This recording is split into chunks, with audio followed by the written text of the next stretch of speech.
This episode is brought to you by Farmers Insurance. One child is reportedly killed and at least 10 people wounded as Ukraine shells the city of Donetsk.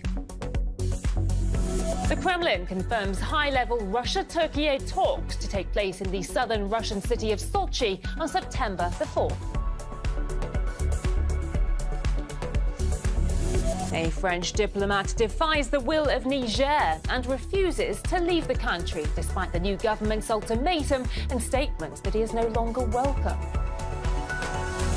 And at least 43 killed, dozens wounded and well over 100 arrested as protests erupt in Goma, DRC, where people rally against a UN mission's presence in the country's northern province.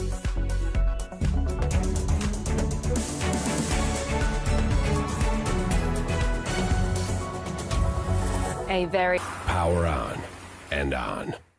For 25 years, Consumer Cellular's goal has been to provide wireless service that helps people communicate and connect. We offer a variety of no-contract plans, and our U.S.-based customer service team can help find one that fits you.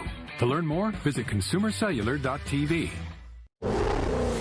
Some things just make you feel more alive than others. Like the rush of adrenaline from an SUV that roars from 0 to 60 in 3.8 seconds. Jaguar delivers that thrill every day. The F-Pace, how Jaguar makes an SUV. Will Turkey ratify Sweden's NATO membership? Stockholm says it can't fulfill all Ankara's demands. As the bloc's membership requires unanimous approval, what would make Turkey change its mind? And what does all of this mean for NATO's future? This is Inside Story.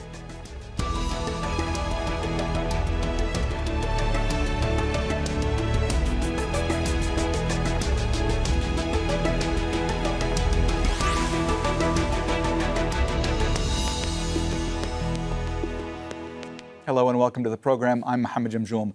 One of the many fallouts of Russia's invasion of Ukraine has been that previously neutral Nordic countries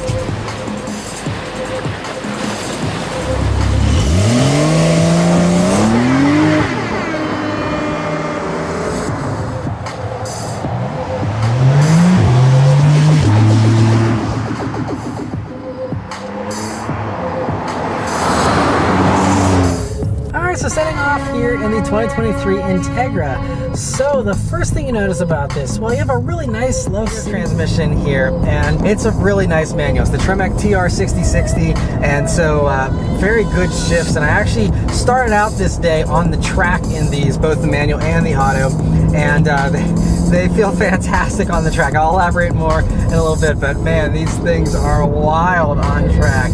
And on the street here, you still can appreciate it has the automatic rev matching and also has no lift shift, which obviously, you know, are more helpful whenever you're on the track. But here on the street, it's also great to have that, especially the rev matching, so you don't have to be, you know, heel towing whenever you're coming up to red lights and stuff.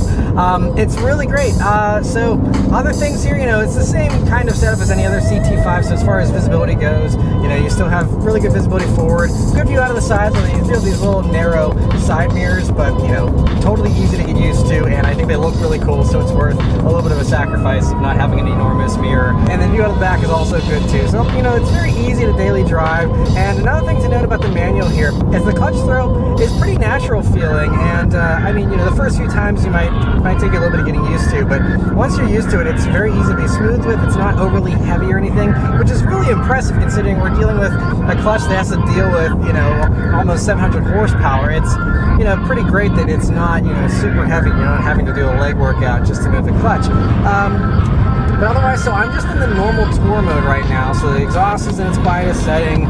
Everything's, you know, nice and relaxed, and it's a really great cruiser, you know, again, for just the normal ho-hum daily driving kind of stuff. You know, obviously it feels like an event in this vehicle because you have a manual and you still have a V8 soundtrack. You can hear pretty good even, you know, with the exhaust in its quiet setting. But you have magnetic ride control 4.0, so it's the newest evolution of magnetic ride control.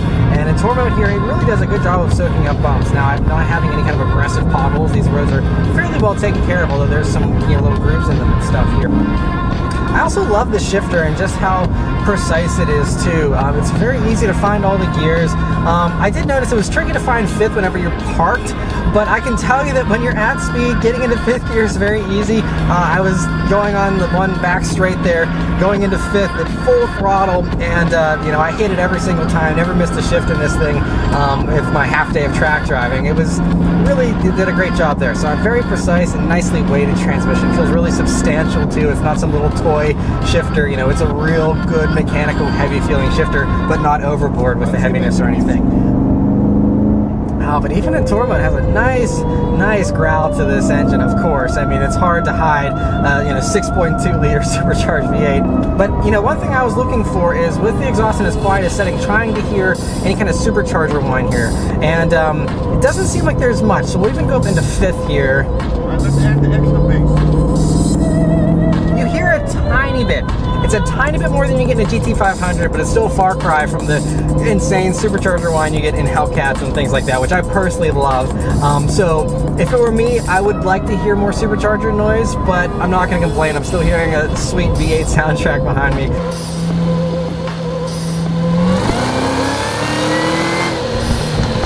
Another thing I really love is I haven't played around with the power too much. I'll do an acceleration here in a minute, and then I'll do another one in an automatic later. But one thing I really love is even in fifth gear, you know, cruising at like 2,200 RPMs and just punching it, it still takes off fairly nicely, even in fifth. I mean, obviously we're dealing with, you know, a ton of horsepower here, but still, I mean, a lot of other vehicles that are still big horsepower, they have really tall gearing, and it kind of kills some of the fun and actually makes the automatic versions usually a little bit more exciting because you have those gears more closely spaced together.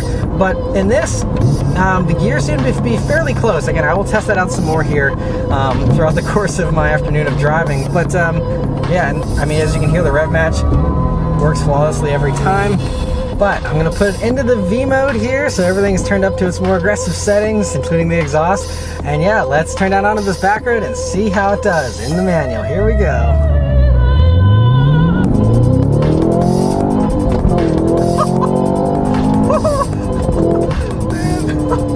This thing, it's so fast. Oh, and it is so visceral too with the manual. I mean, you really can bang through those shifts, and again, you don't even have to lift if you're full throttle and you're close to the red line. You know, you can just leave your right foot planted and just bang through those gears. And this thing pulls so strongly. Even that was, you know, this is third gear here at 3,500 RPMs. Still lifts up the front nose even in the stiffer suspension mode here. And it just accelerates with anger, and oh, it feels good. So the Blackwing CT5V here runs the 6.2 liter supercharged V8 engine. It's hand built. It even has the assembler's signature there on the top of it. And anyway, it does 668 horsepower now, 659 pound-feet of torque, and so that's beyond what you got in previous LT4 iterations, and that's because they revised the intake, the exhaust, did a bunch of tuning changes, of course, things like that. They also did some changes to the supercharger in order to, you know, bump that power up a little bit as well. And it's very impressive performance. 0 to 60 is 3.4 seconds for the automatic. Here in the manual, it's 3.6 seconds. You also have launch control and line lock. So they do recognize a lot of people drag race these as well. It's not just about track handling. And so you can have, you know, that line lock set up and ready to go, your launch control, all that kind of stuff. And you can even, you know, dial in how much slip you want in addition to just what RPM you want to launch at. And yeah, it's all very, very clever. Some other straight line specs here of the Blackwing are that after you do that crazy 0 to 60 time, you can do the quarter mile in 11.3 seconds at 129 miles per hour. And it has a a top speed of over 200, they say. They didn't say exactly what over 200, but it is a 200 mile per hour capable car, and that's part of the reason why the CT4V Blackwing actually has more aggressive aero, and has, you know, the dive planes in the front that you can get and all that kind of stuff, because that car wasn't focused on the top speed, even though that one will still do 189. But this one, they wanted to make sure it was a 200 mile per hour car, and so that's why the aero isn't quite as aggressive on this, but it still is, of course, very aggressive, and, you know, did a totally good job. You have a lot of underbody panels as well, so even if it doesn't obviously, you know, shout at you like this thing has crazy aero, you know, underneath there's a lot of complicated stuff going to work there with the aerodynamics. I mean, they spent so many hundreds of hours in the wind tunnels with these things, testing them and, you know, perfecting all that stuff. It puts down power really well too. So we're running 305 wide Michelin Pilot Sport 4S tires in the back there, 275s in the front, so plenty of front end grip. I found that out on the track. I mean, this thing handled so well, and we don't have very aggressive corners here to really test out the handling here in this rural part of North Carolina.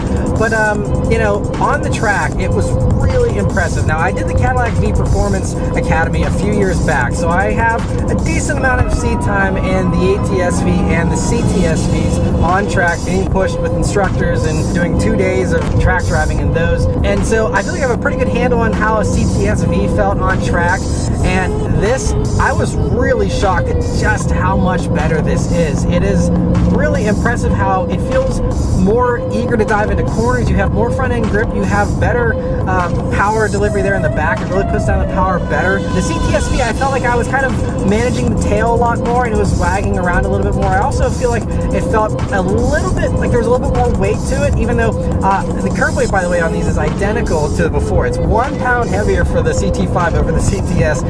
So these with the manual are 4,123 pounds. I believe you had about 30 pounds for the automatic. So still pretty respectable amounts of, you know, weight considering what you're dealing with here. Not only the supercharged, you know, V8 engine, but also all the cooling. That's a lot of extra weight there. But even with all those enhancements, they continue to, you know, basically gain no weight over the CTS-V. But this just feels lighter, even though, you know, it isn't lighter. It just feels lighter. It feels more responsive on track. And I just felt like I had a lot more confidence when I was driving on different tracks. So it wasn't like a direct back-to-back experience with this in the CTS-V. But I just noticed that it was, from my memory of the CTS-V, this was a real big leg up over that, and I was very impressed. CTS-V isn't bad on track, but this is a whole nother league, in my opinion. It really is a huge change, and I was very impressed with the handling there. And I mean, there's all kinds of stuff this has going on to, you know, maximize the handling. You have electronic limit slip differential, like I said, the magnetic ride control 4.0. You also have advanced PTM settings. The braking is also spectacular here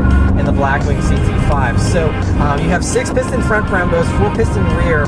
You can get optional carbon ceramic brakes, and when you get the carbon ceramics, they're 400mm diameter discs for those brakes. I mean, massive brakes. They really fill up the wheel wells here on these 19-inch wheels, and it's impressive the amount of braking capability. And I mean, you know, I did a half day of track driving. We did like 3 laps when you come in, so it's not like I was doing extended lapping or anything like that. But you know, later on in the morning, I mean, as we continue to go on and on and on, there was no fade, and all the cars had the carbon ceramics on the track.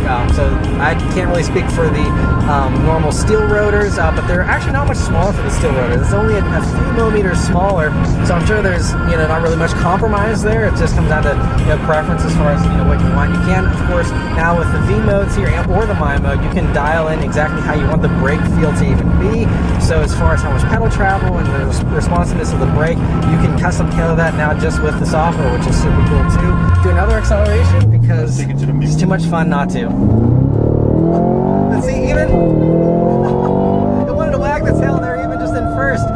Just, you know, on the street here, this thing is so insanely fast, and I'm really glad that, you know, the gearing is nice and short. You don't have these super tall gears in the manual like you do with some other vehicles. The automatic definitely feels a little bit faster, but this manual, it still is really exciting. It still feels so fast. It's just such a more visceral experience with the manual. You're actually working for the speed, you know, a little bit more, and it just feels so good. Also, I really like this exhaust. So now that, you know, we're in the V mode, it's opened up all the way. And you can hear there's some burbling and crackling when you let off the gas. And it sounds really good. Going to third, second. Listen to the way this sounds with just the windows down.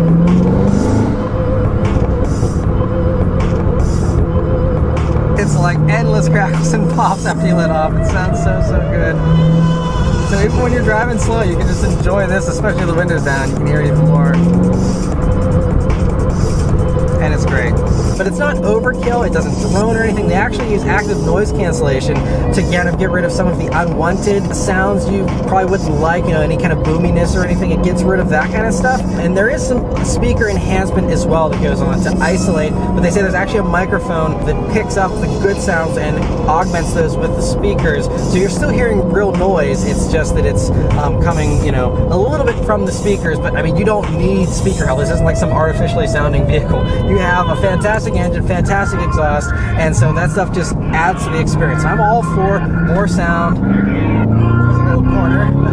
I mean, it's so planted. I mean, it's second gear, and you know, punching it coming out of that corner, it just goes. It is very impressive. You know, I think the CTSV definitely felt a little bit more like a blunt instrument.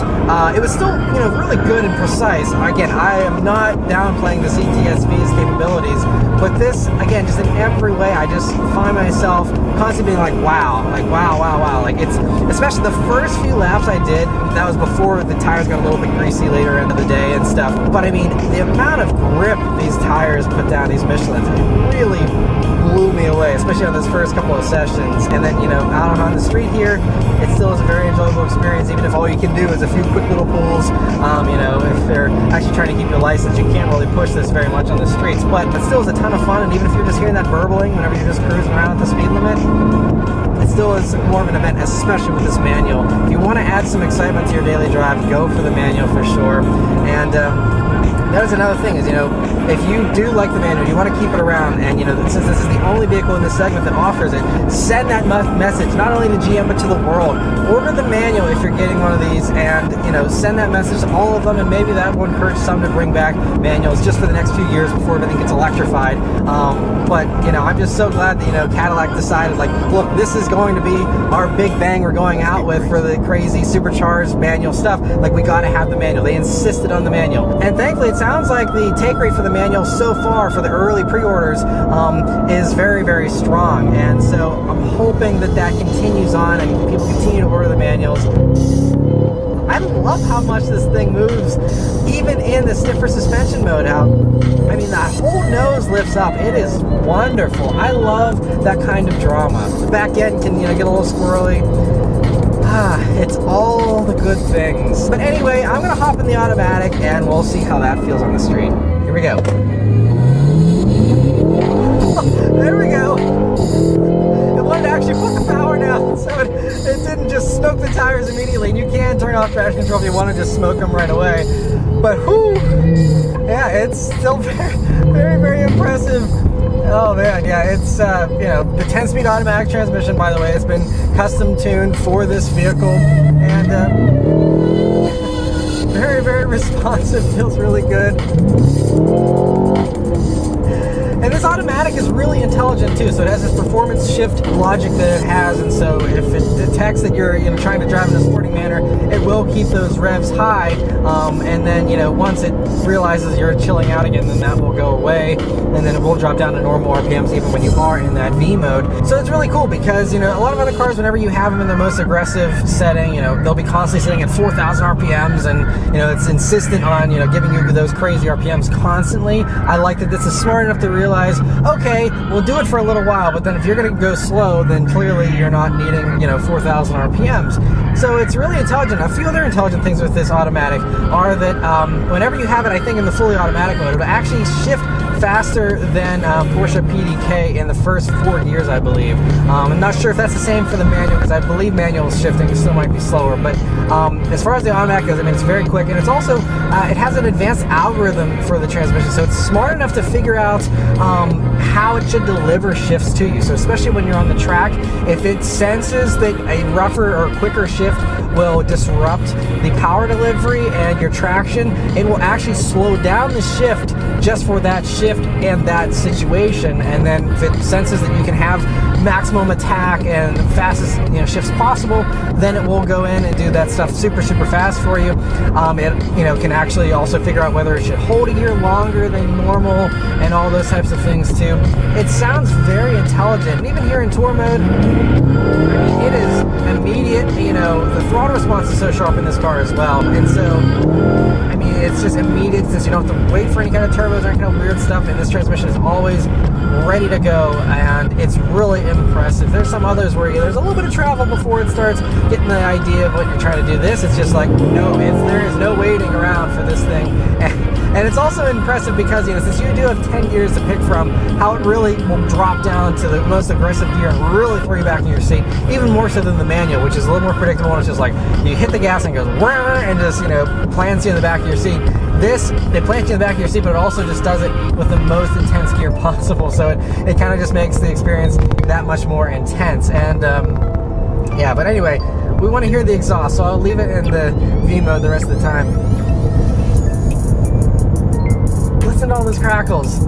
I love it. Anyway, I'm going to try out the manual shifting here, see how it is.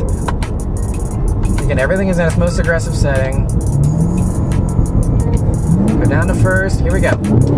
Alright, they wanted to hold me back for a second because it was like, you are going to not put the power down well, so it just decided to, rein me in a little bit there. And again, you can turn all that stuff off, but in a vehicle this fast, especially one that isn't mine, I'm not going to be the person that turns everything off and pretends like I'm the stick, because I'm not. So, but yeah, so manual shifts feel really good. I still think it isn't the fastest manual shifts out there or anything, but I think it still is plenty fast.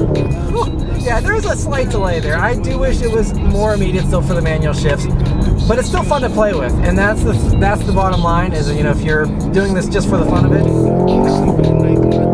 I mean, it is still really quick. And again, it might be doing some of that intelligent logic of, I'm trying to ask for an upshift, but maybe it's like, if I give it to you super fast, then you're going to lose a little bit of traction or something. So maybe that's part of why, it's not always as super fast, even in manual mode, as I would like it to be.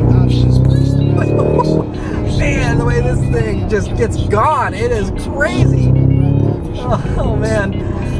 Oh, it is fantastic.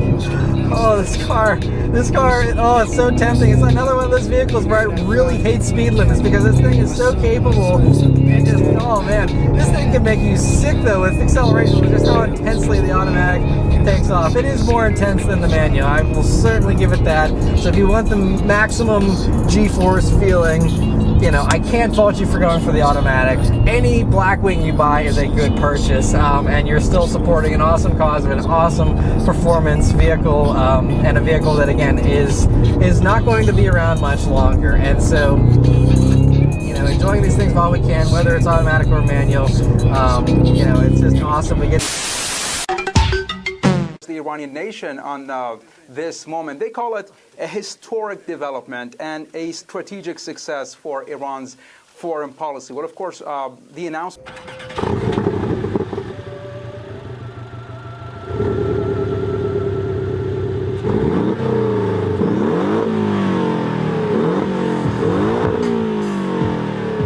That's volume at 14. Let's get some volume.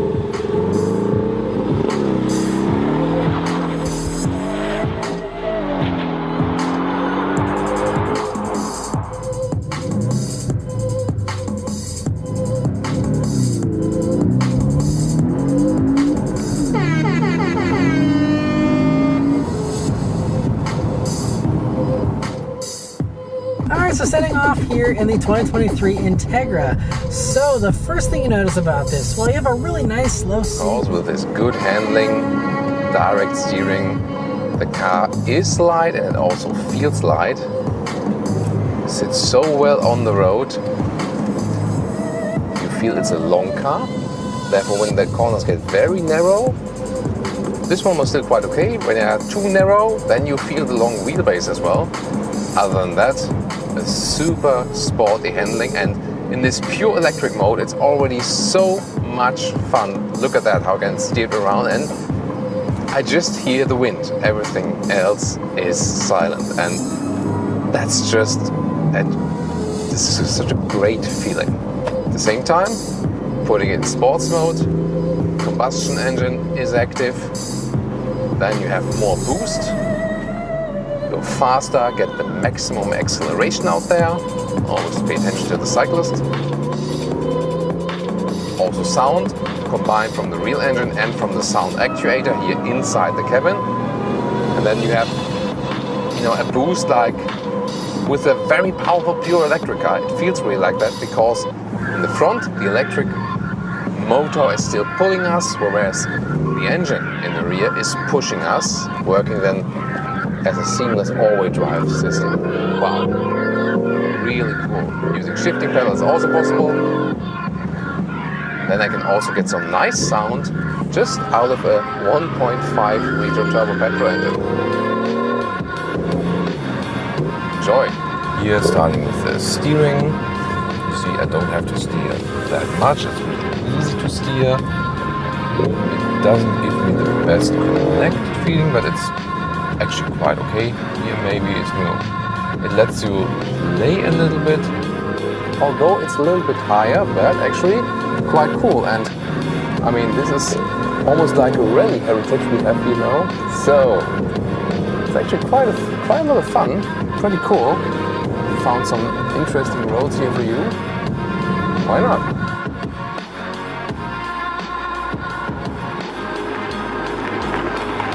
The funny thing about this super sport car is, and yes, I do call it a super sport car, well, you can drive silently if you want. So at the moment we're just rolling pure electric, and if you're starting maybe from your yard or just don't want to annoy someone in the neighborhood, that's the way to go. You can always press the e-drive button. This one is then the pure electric drive. So maximum if you just drive pure electric could be something about 40 kilometers. Other than that, it's used as a boost function or to reduce the consumption. But I think it's good to have this option. It's a different approach. I mean, if you think about the Jaguar F-Type V8 and you start it in the morning, everyone knows you are starting it. And people are really split. Maybe you really want to have that sound and you want to say, hey neighbors, I just started my car. But maybe you want the rather subtle approach with this one here. Standing still here at the traffic light, totally silent. Also now with the convertible, you know, I've driven an electric convertible once so far. It was a Smart 4.2 electric convertible. And it's really amazing to drive an electric convertible because it rather feels like riding a bicycle without sound, with open top, but you know, at 70, 80 kilometers an hour or something. And that's also part about, you know, of this vehicle. This vehicle is not only about hammering it all the way, V8 sound and so on. This vehicle actually can do both, wants to do something more. And I think that's a very interesting approach, which we're already feeling it when we're starting the car very slowly. So, especially here now in the Roadster version, you feel that you dissolve a little bit more with your surrounding. Absolutely silent. Hear this little from the electric engine. Sorry, the electric motor. Yeah, I know there's no such thing as an electric engine. And of course, agile always when you need it, even if it's just a small lane change in the city. Well, they could have also made it pure electric, of course. You know, that was my point earlier as well. I think that would definitely work, because if it works for 40 kilometers, it surely works for that too. So, there are some guys now who want to challenge us here. And, well, even if I'm just purely electric here, I'm gone. I mean, there's enough power also from the electric engine. It's actually no problem. Electric motor, sorry. So, this is also one feel of this vehicle. Just enjoy driving along the coastal line here in Palma de Mallorca today. It just feels great, and this is, you know, one of the parts where you might. Oh, I have to go right. Sorry. This is one of the parts where you have to say you do not miss the sound. Actually, it's just cool, you know, it's just cool. Even without the sound, I do not miss a V8 sound here. Actually, I'm more relaxed, but at the same time I can drive very fluently and also rapid. So you still have a very good acceleration because the electric motor always gives you the maximum torque that is available.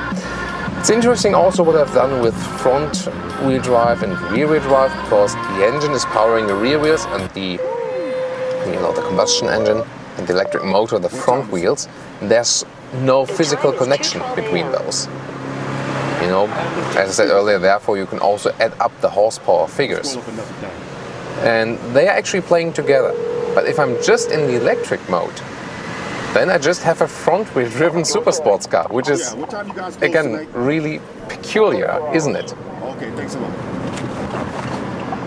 The suspension is, of course, set on a rather stiff mode, as you would expect from such a vehicle. You do feel the bumps in the road. I think it's not too bad. Co-driver check, does it get through your lower back? It's okay. So Katrina says it's okay for her, and that's definitely a good sign when it's okay for the co-driver. So you do feel a connection with the road, but it's not that stiff that you would say you cannot really drive it. Look how agile this car feels. Very precise from the steering wheel, very natural steering feel. And I can already tell you so far, I would love to drive this car pure electric all the way. So far, as I said, also says, you know, 43 kilometers pure electric. Always depends, of course, how you drive it. Yeah, but you know, that will maybe then with the Porsche Mission E, and I'm absolutely sure that BMW at one point will also present a sports car which is pure electric with a high range. That's, you know, that's going to happen. But we can also test the other driving modes. So the Auto eDrive, which we will go in now, will remain with the electric one when you're driving slower. As soon as I push it a little harder, then it will also activate the combustion engine. About the regeneration, well, we do have the regeneration when we're in the pure electric mode, so you gain back the energy. When you are in those automatic driving modes, where, and especially in the sport mode, which will soon activate. Now, I'm not sure if you heard that. The combustion engine got active. I got some more boost now. Also hear the sound. They do use sound actuators. That means the sound you hear here on the inside is not the one you hear on the outside. For the inside passengers, it is artificially enhanced. There's always a lot of discussion about that. So some say, that's so pathetic. Come on, really? Seriously? But then again, you can say, you know, regulations and being a little bit more silent on the outside. And at the same time, you can have sound fun on the inside. So you can argue for that. I think it's a little bit pathetic when you do it with the V8. That's happening, you know. You remember the Lexus V8 we've been driving? They still have sound actuators for the inside because modern engines are so well insulated from the cars nowadays, or from the cabin, so to say, no passenger cabin. Here I'm quite okay with that if they do that. So we do have some sound now. So when we shift back, we can also use the shifting pedals here. It's actually quite decent, you know. As a car experience expert, you also hear that it's actually, you know, a very small engine. You hear that somehow from the sound. It sounds somewhat funny. Yeah, a little bit like a motorcycle engine. You know, BMW also builds motorcycles, so. Let's take it to the music. I guess I could also live without the sound, I think. I mean, it's quite decent, but it's not a sound where we would say, oh wow, that's the best sound ever. But then again, this is not what this car is about. Shall we just take this roundabout just one more? How cool is that? Wow. This is so nice. I would just drive this roundabout the whole day, really. And it feels so easy. And actually, when you do that, and the car is still pretty much silent, that feels even greater somehow because it's so effortless. This car is really effortless. And the funny thing is that effortless, we sometimes say maybe about SUVs or something, which are also a little bit sporty, but you know, more big luxury sedans with good power. But effortless here for a sports car, that's really interesting. Really interesting. Let's go to the next mode. So, what do we have? Let's see. So, Eco Pro, Comfort, well, those are some minor changes. What you can do, Eco Pro for some more savings. The throttle input is changed for that. Here the eDrive, the outer eDrive again. So usually you would leave it in the outer eDrive and maybe just put it to the pure electric mode when you're driving it in the city, for example. So you know, that's possible. Then we also have the sport mode, turning the stick here to the left, the automatic gear lever. And this will also change the digital instruments here in the front, putting it to red. We also are basically in a manual mode. Also the head-up display changed now. And the sound changes. So in the head-up display I see now the big number for the gear change and also an RPM meter. And you also heard that the sound has changed. So pretty interesting. You sit so low at the road, it's definitely also from the feeling a difference. This is really a supercar feeling, but I feel that the car is, for a supercar, relatively easy to handle. So if you think about or compare it to a McLaren, let's take that one for example.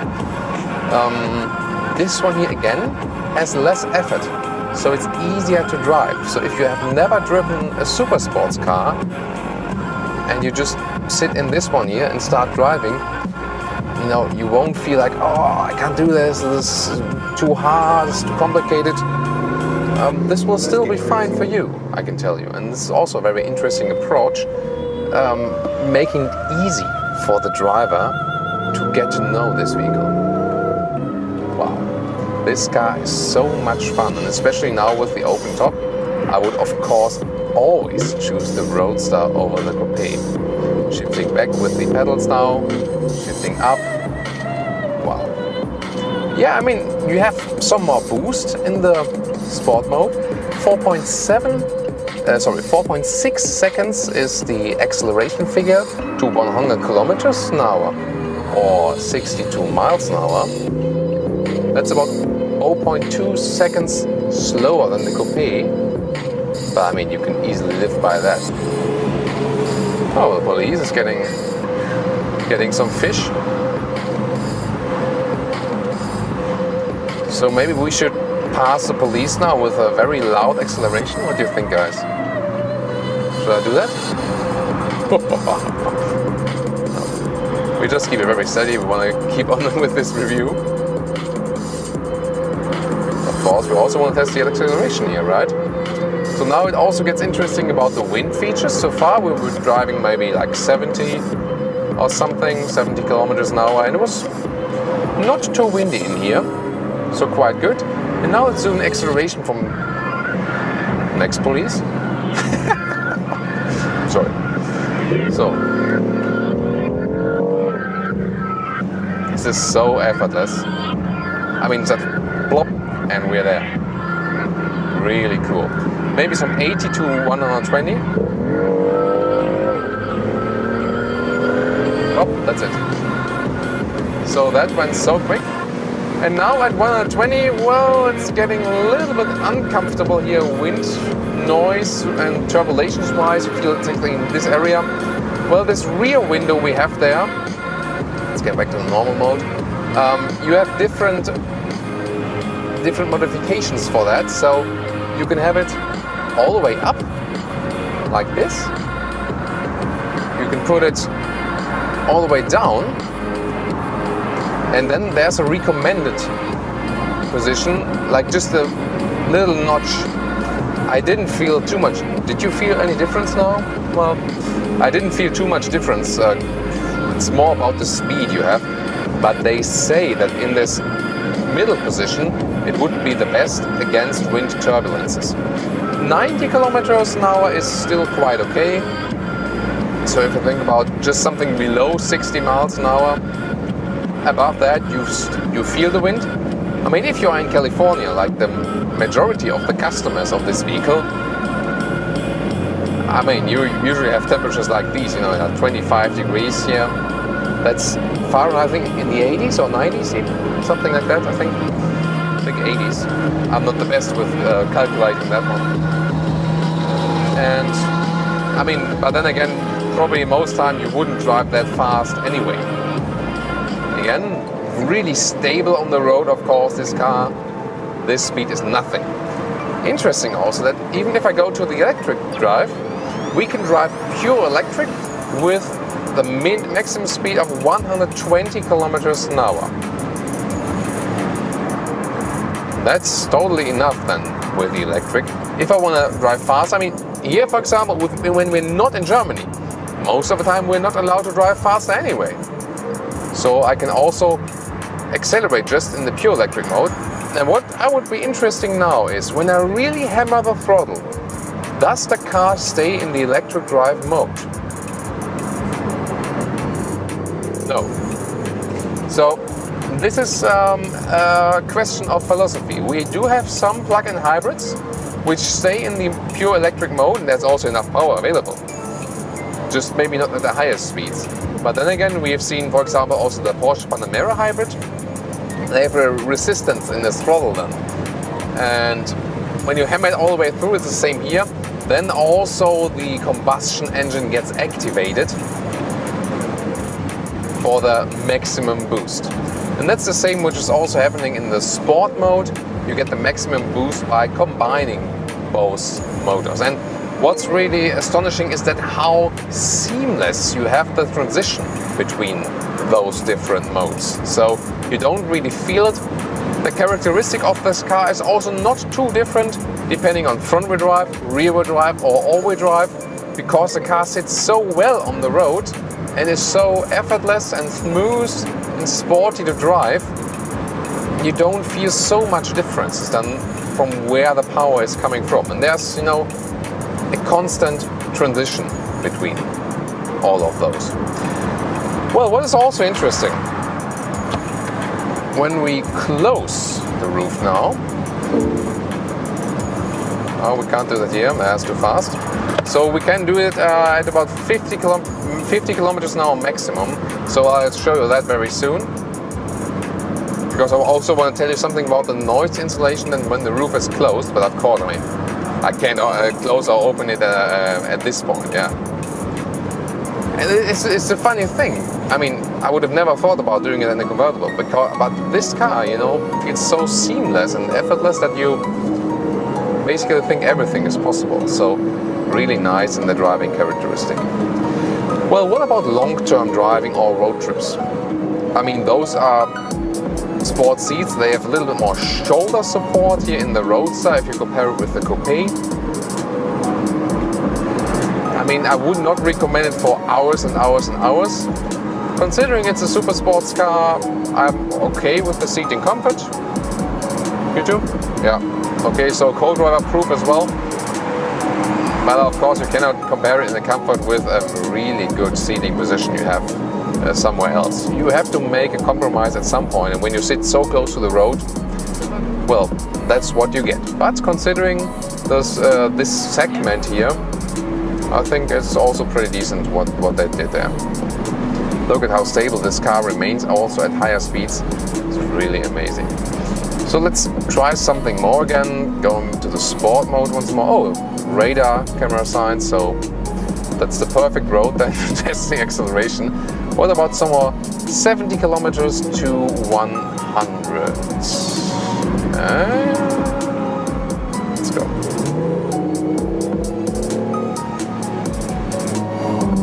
Like instantaneously. And again, from the acceleration, you do not miss a V8 or something either. So I think the biggest difference is that you don't have the sound. But on the other hand, you have this really cool stuff that you can drive pure electric. Maybe you can feel a little bit more sophisticated, a little bit more eco-friendly as well.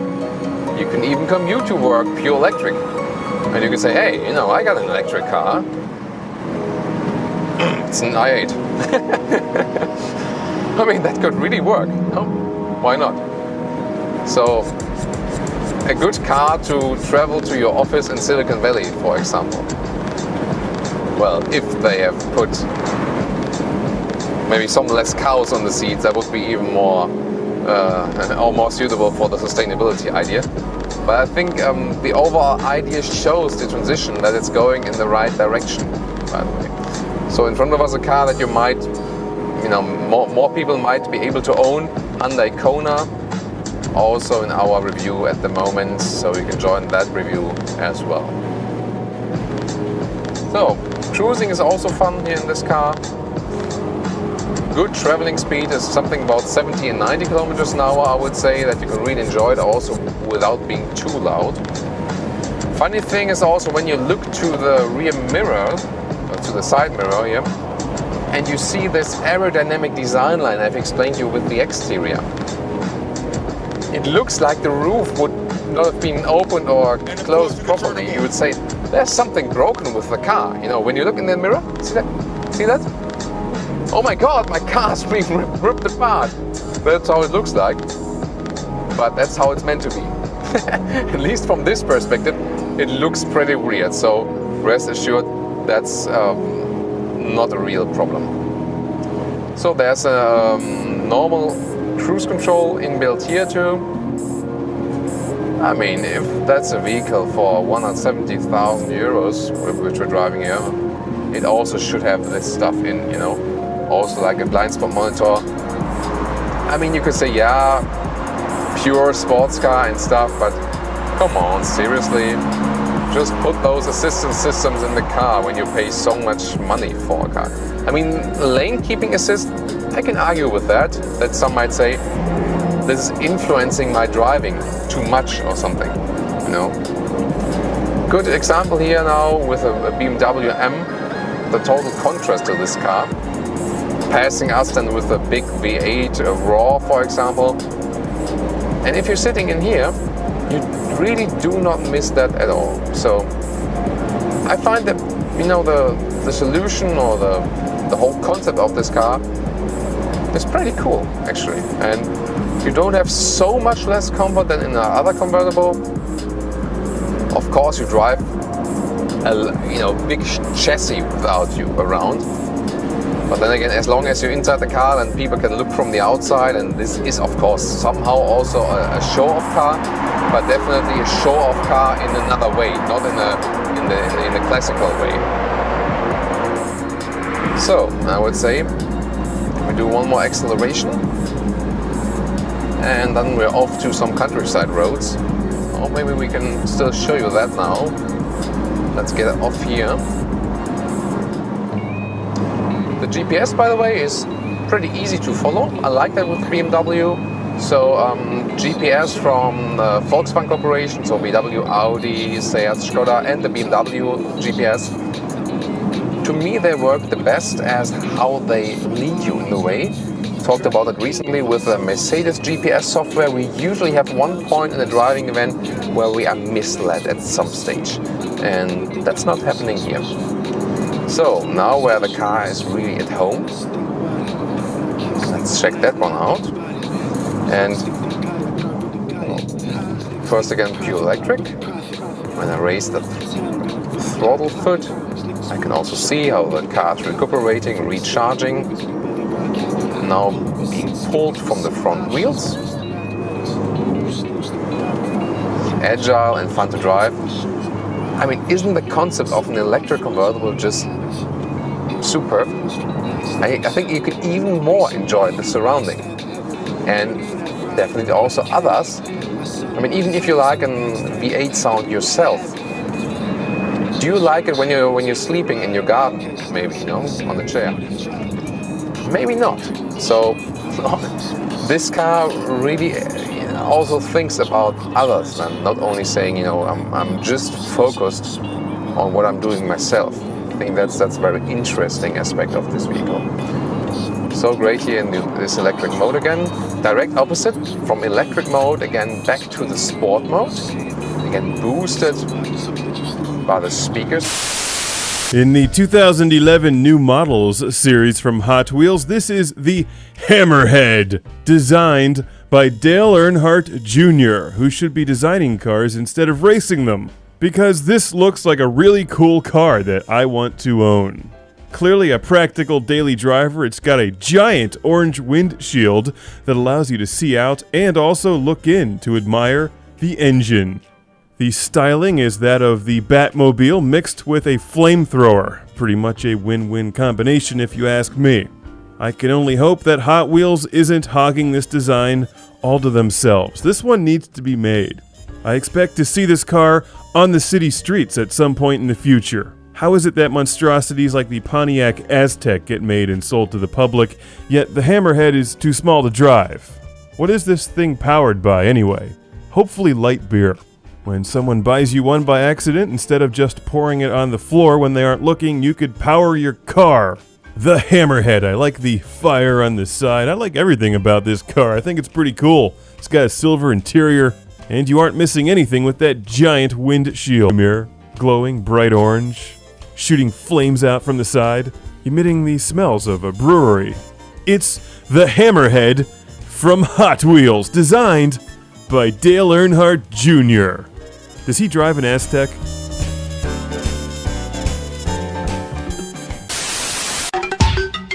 Recognize the admission of Finland and Sweden to NATO, because we all know that, looking from an historical perspective, NATO members have brought their national issues to the... First thing to know about the 2022 Chevrolet Bolt EUV is that it's essentially a slightly bigger version of the pioneering Bolt EV.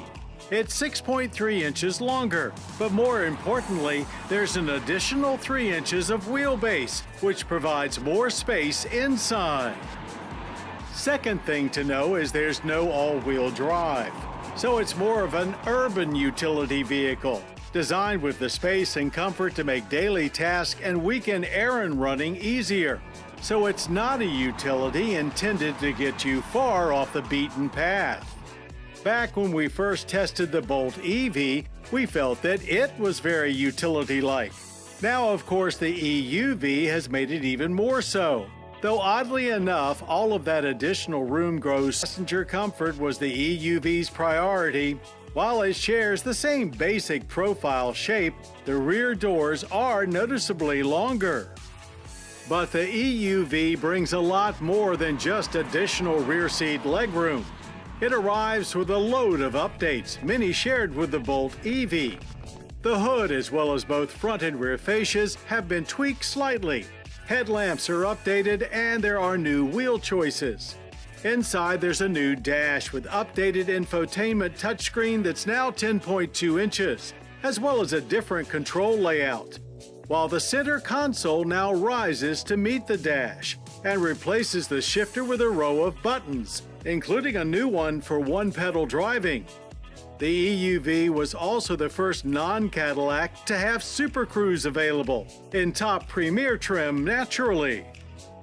Though it's still an older generation than currently available to Caddy buyers, so no one-touch lane changes.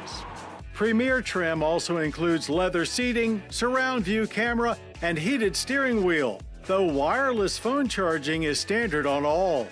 And due to customer demands, a sunroof is available in the EUV as part of a sun and sound package that includes navigation and Bose premium audio. The EUV does share the EV's powertrain, and as you may have heard, all Bolts were recalled and EUV production was held up due to potential fire concerns with the LG supplied battery. But that has since been rectified, and GM added a little range to all Bolts for good measure. The EUV is officially rated for 247 miles of range, which seems more than reasonable as we were on track for 270 miles before recharging. Its efficiency score is also quite efficient at 29 kilowatt hours per 100 miles. That 247-mile range is actually 9 miles more than the Bolt EV had when it debuted, and its range has also increased from 238 to 259 miles. No changes for the front-mounted 150-kilowatt motor as it outputs the same 200 horsepower and 266 pound-feet of torque here in the EUV.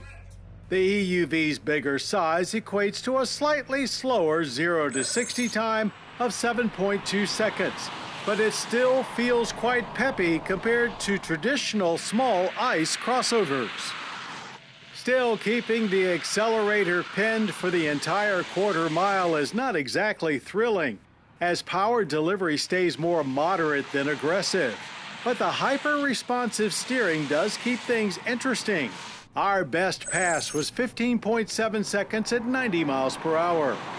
The Bolt EV was an adequately fun car to dart around traffic in, but when pushed to its limits would understeer quite a bit. The longer wheelbase of this EUV doesn't seem to have improved on that, and there appears to be a little more body roll here too. Not much about the handling experience screams sport-tuned, but the low-mounted weight of the battery still lends a solid overall feel, and steering weight was actually quite good.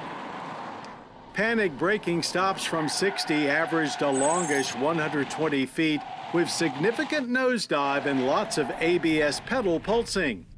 Things really get interesting when it comes to EUV pricing, with the base LT starting at just $28,195. That's less than the Bolt cost 5 years ago when it debuted. So naturally, Bolt EVs get a corresponding price cut to just $26,595 to start. The Chevrolet Bolt EUV surely won't grab as much attention as the Hummers, Mach-E's, and Teslas of the EV world, but we think it is still one of the best all-around everyday EVs out there, and certainly a clear bargain when it comes to green motoring. And we're going to need a lot more entry-level EVs like the Bolt EV and this EUV if society is truly serious about wanting an all-electric driving future. Announcement came during the 15th BRICS summit by the South African President Cyril Ramaphosa. He said that platform of the alliance whenever any particular topic came to the agenda. Let's to thank one of our sponsors, Farmers Insurance. I've seen this movie before. You have? Sure. This is the part where all is lost and the hero searches for hope. Then a mysterious figure reminds her that she has the Farmer's Home Policy Perk guaranteed replacement cost, and that her home will be rebuilt regardless of her limits or if the cost of materials has gone up. That's really something. Get a whole lot of something with Farmer's Policy Perks. Wait, I didn't ruin the ending, did I? Yeah, you did. We are farmers, bum bum bum bum bum.